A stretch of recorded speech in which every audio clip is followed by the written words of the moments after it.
Donc, on va maintenant voir pour les zones de recherche inversées. Donc, zone de recherche inversée, petit rappel, c'est l'inverse d'une zone de recherche directe. Donc, la zone de recherche directe, on va avoir une zone pour un domaine au complet. Donc, exemple qu'on voit à l'écran, classe.com. Par contre, les zones de recherche inversées, ça va être l'inverse. Ça va être pour les adresses IP. Donc, de la même façon qu'on crée un enregistrement A dans une zone de recherche directe, donc on pointe un nom de domaine vers une adresse IP, on va faire l'inverse dans une zone de recherche inversée. On va pointer une adresse IP vers un nom de domaine. Et pour ce faire, on a besoin de créer une zone de recherche qui va être pour un sous-réseau. Donc, à place d'être pour un domaine, c'est pour un sous-réseau. Et on va s'en créer une maintenant. Donc, on va juste faire un clic droit, puis New Zone ou Nouvelle Zone en français. Le wizard ressemble énormément à ce qu'on est habitué de voir pour les zones de recherche directe. Là, on peut juste faire Next à l'écran d'accueil. On a les mêmes trois types de zones, donc principale, secondaire ou stub. On va s'en créer une principale, c'est le même mécanisme. Donc, Next là-dessus.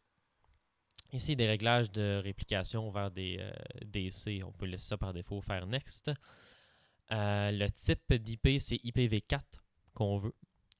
Parce qu'on ne regarde pas IPv6 pour l'instant, ça va juste être IPv4. On va faire Next là-dessus. Et on va mettre pour quel sous-réseau est-ce qu'on veut créer notre zone. Donc, nous, notre sous-réseau, c'est 192.168.10.0. Donc, on va mettre les trois premiers segments de ce sous-réseau-là, 192.168.10. Vous remarquerez que le nom de la zone s'est généré automatiquement avec ce qu'on a rentré. Donc, dans le bas ici, 10.168.192, donc l'inverse de ce qu'on a rentré. .in-addr.arpa, c'est ça la formule, disons, du nom de zone. Le format, je devrais dire, du nom de zone. Donc, on va faire Next là-dessus. Ici, c'est pour des updates dynamiques. Oui, on veut laisser ça activé, donc l'option par défaut. Et on va voir pourquoi un peu plus tard. Donc, on va faire Next là-dessus, puis Finish. Donc, on a notre zone de créer. Donc, on pourrait, si on veut, faire un clic droit ici, créer un nouvel enregistrement PTR pour l'adresse IP, disons, de notre DC, puis après ça, mettre le nom d'hôte de notre DC. On pourrait faire ça, mais on ne va pas le faire parce qu'il y a une façon beaucoup plus simple de créer nos enregistrements PTR. C'est dans notre zone de recherche directe pour notre domaine.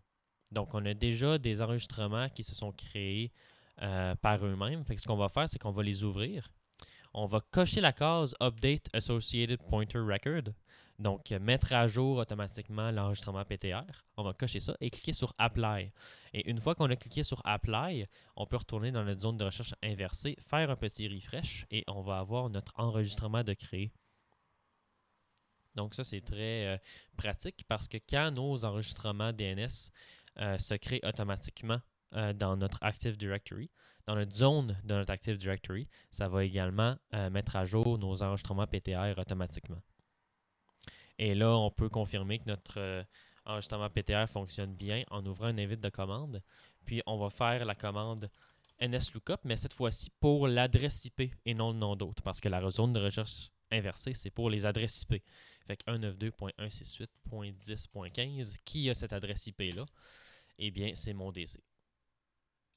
C'est ça la réponse qu'on a. Donc, c'est comme ça qu'on crée une zone de recherche inversée et c'est comme ça qu'on la popule.